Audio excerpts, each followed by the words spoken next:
Welcome back with more experience. Today I thought we were going to take on the big task to rank the entire Studio-Catalogue by one of my all-time favorite songwriters, singer-songwriters, Joan Armatrading.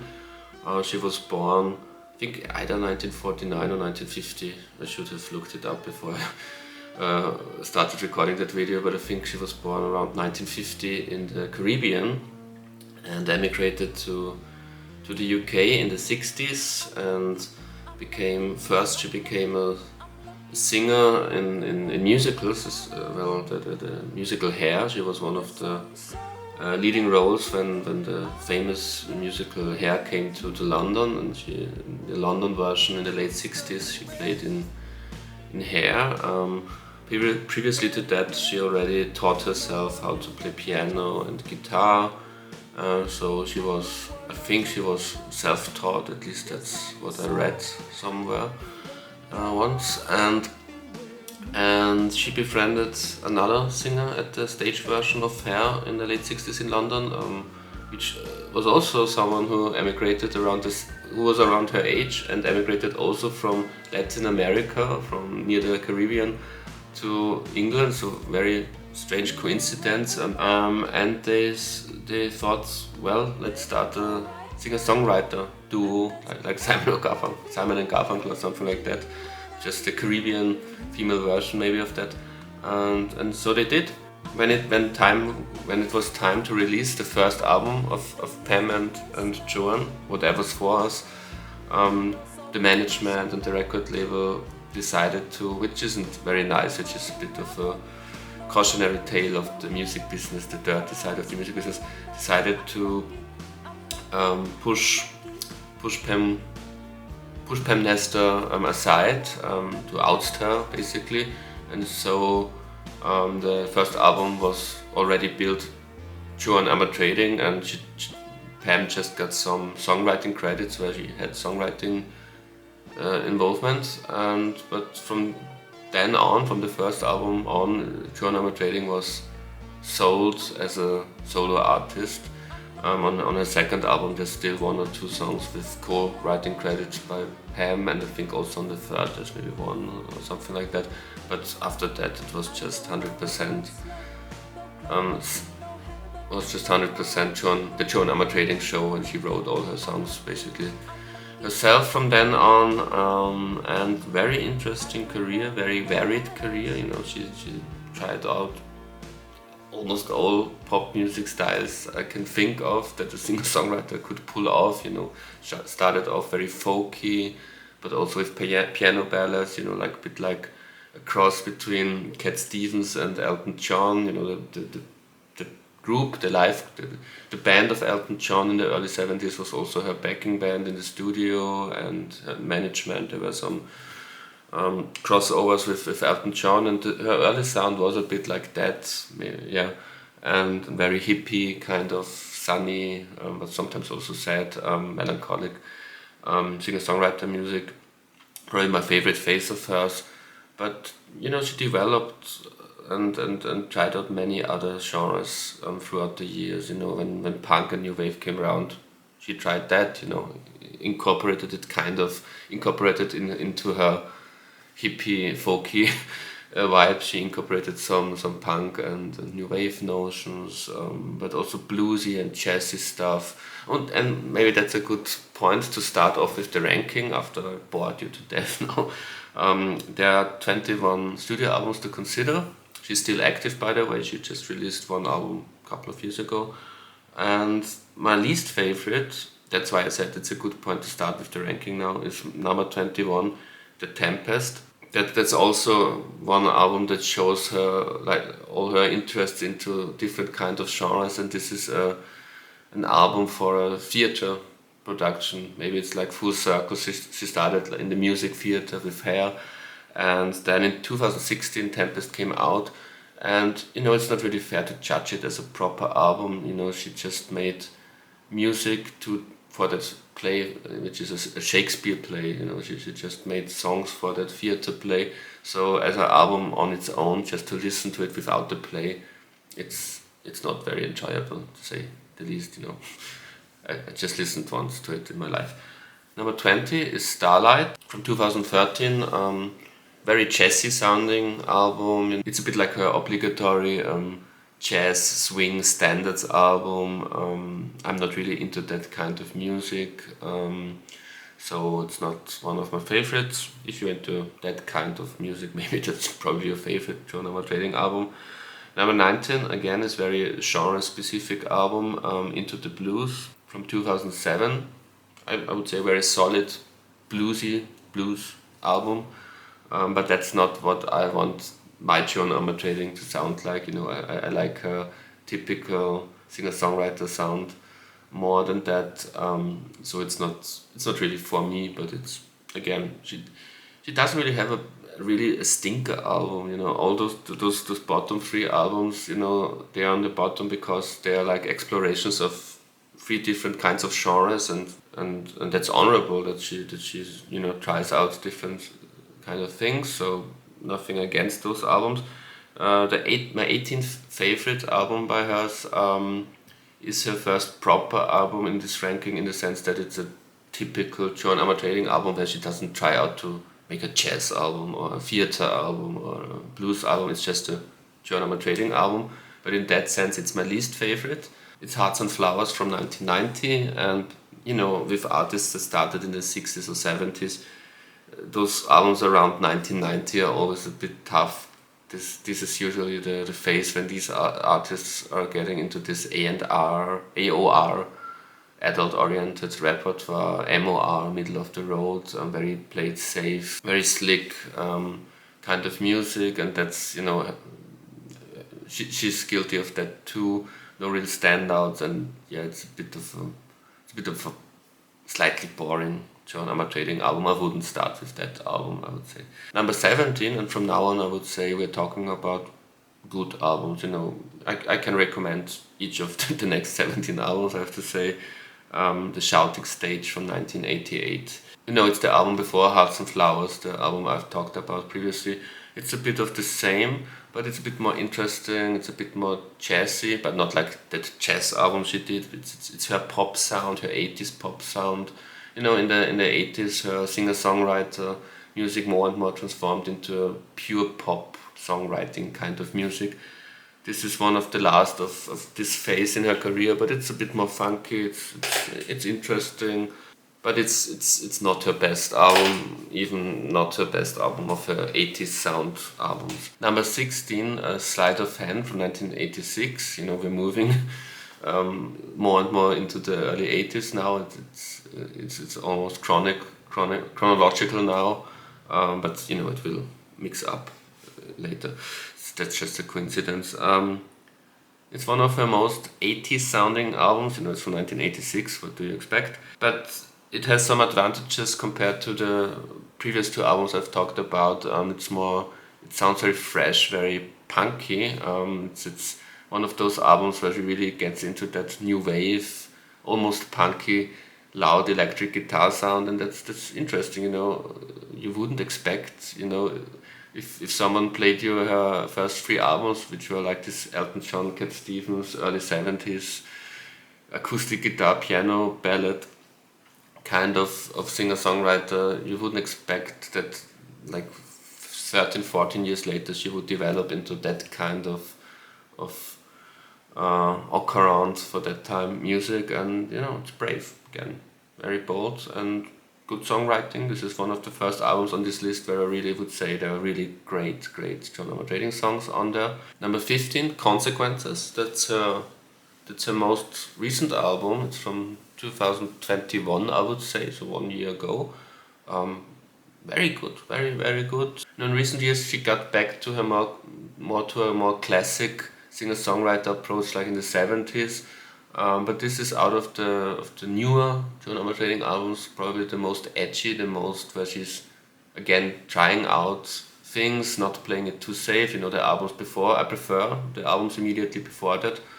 But this album has the advantage that it's a bit more. It's not just I'm returning to my 70s singer-songwriter roots. It also incorporates modern sounds. It has some really modern 21st century kind of sound aesthetics. Not always, but in some places, and that's cool. It's a cool album. 14 is This Charming Life, also from this more modern period. It's from 2010. It plays it a bit more safer than Consequences, but the songwriting is a bit better, I would say. There are more standout tracks on there. That's why I slightly preferred. Plus, I'm a I'm a nostalgic retro guy in a way, so to sound edgy and 21st century isn't probably the right thing for me. I really like it when it's a throwback to the 70s classic songwriter period. 13, Secrets from 1985. Again, typical mid-80s production, of course. Good songwritings, the hooky songs like Temptations or Moves. And next to Sleight of Hand, I would say it's her most rocking, 80s new wave kind of rock album. But it also has some more dimensions than Sleight of Hand, that's why I prefer it to it. It also has great ballads. Sleight of Hand doesn't really have those quintessential Joan Armatrading, very melancholic but emotional power ballads. And this album's got Loved by You, which is one of the best piano ballads of the 80s, I would say. Number 12, now we are slowly reaching the upper echelon. The albums until now, I would say, are good albums, but maybe you already have to be a fan or appreciate at least her music. Maybe you have to be familiar with her classic albums, classic songs. There weren't really mega classic songs yet on any of these albums, but now it's getting more into this. But number 12 doesn't really have one of her all-time classic songs because it's, again, from her modern period, it's the best of her 21st century albums, I would say. Not too far away from 2018. Joan Armatrading was never a big star, she had one or two, she maybe had one hit, real hit, and two or three smaller hits, and she had two or three albums which charted quite highly, but the rest of those 21 albums, like 15 of these 21 albums didn't really chart high or didn't really have radio songs that everyone knows. So by 2018 maybe she's already given up trying to be a big successful singer-songwriter, but this album almost sounds as good as her classic work, which would have deserved, back in the day in the 70s she would have deserved to be in the same league commercially as, and also with critics, in the same league as Elton John or Cat Stevens or like other female singer-songwriters like Johnny Mitchell or something like that. She's as good as those people, but she never really got the credit, neither commercially nor really with critics, with, like I said, two or three exceptions. Not Too Far Away is, it's almost as good, or it's as good, I would say, as her classic 70s, early 80s period, but maybe 20 years too late. Oh, and I forgot number 11. I should have read the list before I started recording that video. Number 11 is Lovers Speak from 2003. So this is also, of course, from the 21st century, and I slightly preferred to Not Too Far Away. This is when she started. With this album she started to sound more classic, like her 70s work again, and it's even better than Not Too Far Away.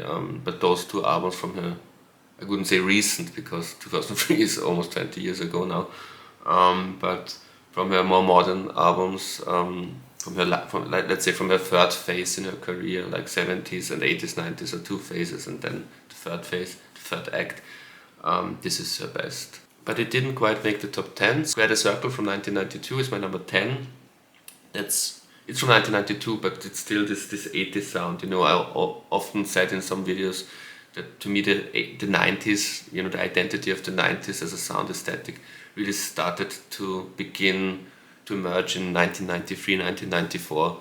Before that it was still the 80s in a way, culturally, the music.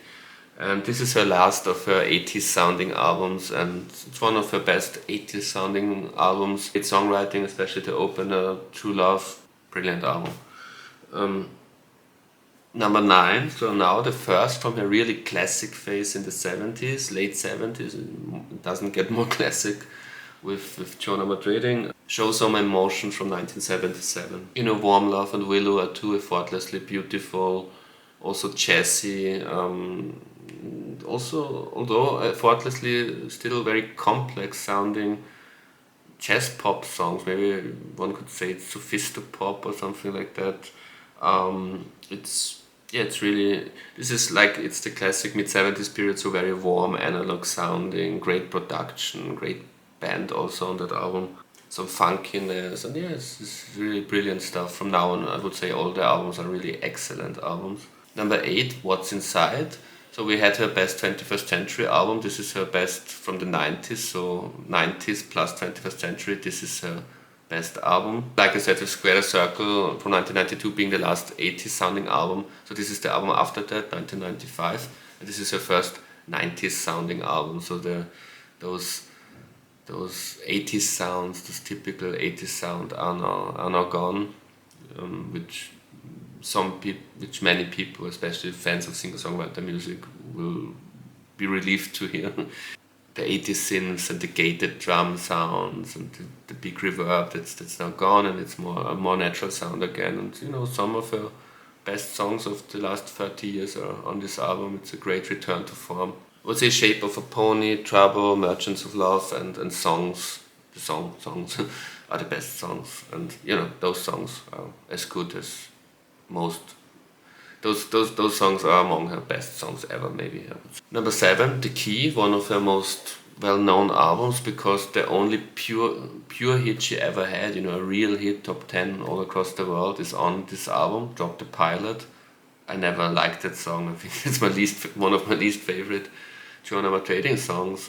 Maybe that's one of the reasons why she never had that big success or big respect in the music world that she deserved, because such an atypical, silly pop song, silly sing-along pop song. It's almost like We Built This City by Starship or something like that. Very, very dated 80s aesthetic, and not my favorite song, but it's the most famous song, and the album, all in all, is also very pop. It's a very pure pop 80s album, and in that sense it's a very good pure pop 80s album. Not one of my favorites, but it has some of the most well-known radio songs. But the next one, number 6, is one of my personal, now all those albums that are now coming are among my personal favorites. It's To the Limit from 1978, and 1978, that was the year of when Fleetwood Mac were really big with their Rumours album and things like that. So this album also is a bit like Rumours in the sense, not as successful, but in the sense that it has this laid-back, West Coast, optimistic, folky, late hippie era sound, everything punk rock revolted against maybe, but this was really a pinnacle of a certain kind of mid-70s AM rock. And yeah, it's a very sunny sounding album, but also again like always with her, with some very melancholic songs on the other side too, which some would maybe more connect with autumn or something like that. But now number 5, the upper echelon, starts now 1976's self-titled Joan Armatrading album, Joan Armatrading by Joan Armatrading. Down to Zero is on that album, which is one of her best and also most well-regarded songs ever. Again, you can't really say hit, but if there's such a thing that as Joan Armatrading hits, this would be one of her hits. It's really a bit like that very successful phase in Elton John's career, where he had songs like Tiny Dancer and stuff like that. It sounds a bit like that. It's also very almost symphonic sounding, folky singer-songwriter, piano, acoustic guitar music, and this brilliant 70s vibe going on. Fantastic singer-songwriter album. Plus it also includes Love and Affection, again, big classic of hers, I would say. Number 4, Back to the Night, her second album, also from 1975. I think Joan Armatrading was from 1976 probably, but this is from 1975, Back to the Night. You can see it here in the background, the very black. I'm not sure if you can see much here. This is still an album which has some involvement by Pam Nestor, by her initial songwriting partner. The very famous, for Joan Armatrading, famous song Dry Land is also co-written with Pam. I have this and her very first album on vinyl because just recently, just a couple of years ago, those songs were, were available on Spotify and on sites like that. She really has like a relationship with these first two albums, like an unloved stepchild. Maybe because of the Pam Nestor thing. Maybe she's still not very comfortable with it. But maybe she is, because in recent years, as I said, those albums are also now available on Spotify. And her first two albums, and this is the second album, are among her very best work. So it was a bit strange that those songs weren't available also on her best of albums. On most of her best of albums, songs from the first two albums aren't on there, but some of her very best songs ever are from these albums. Fantastic singer-songwriter album again. What can I say? Number 3, and I would say that the top 3 albums, those I would consider all masterpieces. Yes, I would say that number 3 is also almost a masterpiece, and the first 2 albums are real masterpieces. Her most famous album, her most successful album, Me, Myself, I. The title track is, next to Drop the Pilot, her other hit. One could say this was really a big radio song at the time. We're talking 1980 now, and this is really a transitional record between the 70s and the 80s sound. So 80s synths and also this kind of more punky new wave-ishness starts to come in, but there's still the hippie Joan Armatrading, the singer-songwriter girl in her. So it's the best of both worlds combined in this album, and it's a fantastic pure pop album, I would say, with still strong singer-songwriter roots.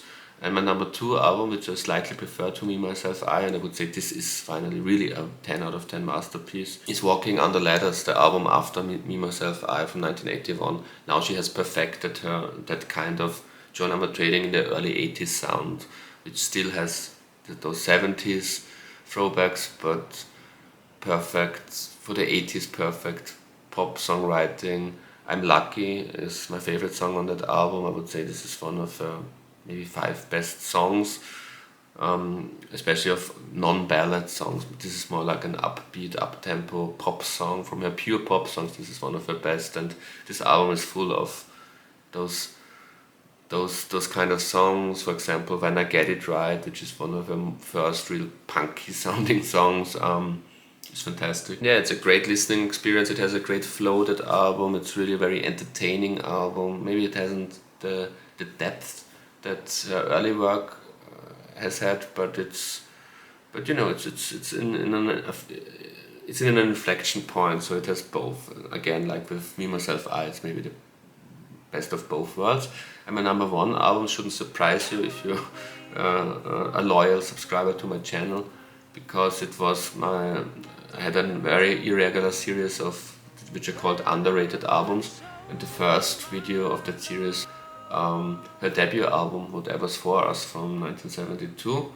I consider this one of the most underrated albums of all time, maybe the most underrated album of all time. I would say it's also in my top 10 favorite albums by anyone ever. So it's in my all-time favorite, top 10 favorite albums of all time.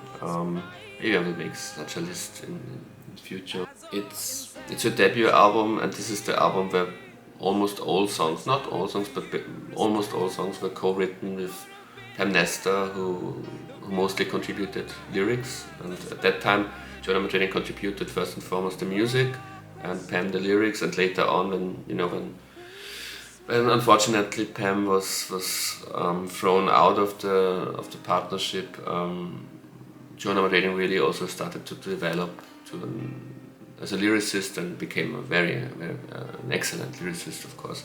But this album is still that great collaboration between Pam and her. Just watch my video that I did about that album. It was a big flop, and that's why I say it's one of the most underrated albums ever.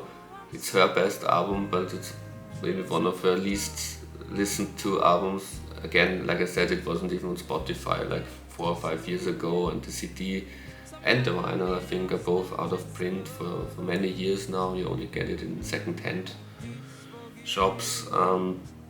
So this is a bit sad, but it also makes it cool when you're one of the few when you're one of the chosen few who knows about this album and really loves this album. This is really one of the best singer-songwriter albums of all time. All songs are brilliant, and also the way it flows together and the different kind of sounds and styles. You know, there are sitas on one track, Mystical Mountains, piano ballads, acoustic songs. Yeah, it's the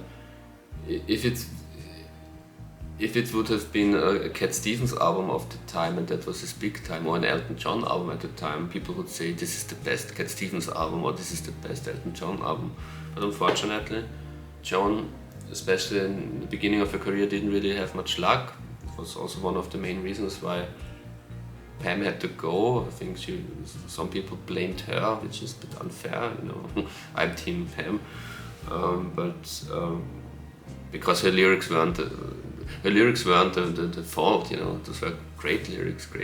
You know, I said Joan developed into an excellent lyricist, but I think on this album still the strongest lyrics of all her entire catalogue, and Pam has to be thanked for that. But also, you know, Joan as a singer, as a musician, as a composer, brilliant job. The bands, the studio musicians, excellent production, excellent arrangements, and fantastic album that more people should know about. So that was the video today. Thank you very much for watching. Subscribe to the channel if you haven't already, and until next time, goodbye.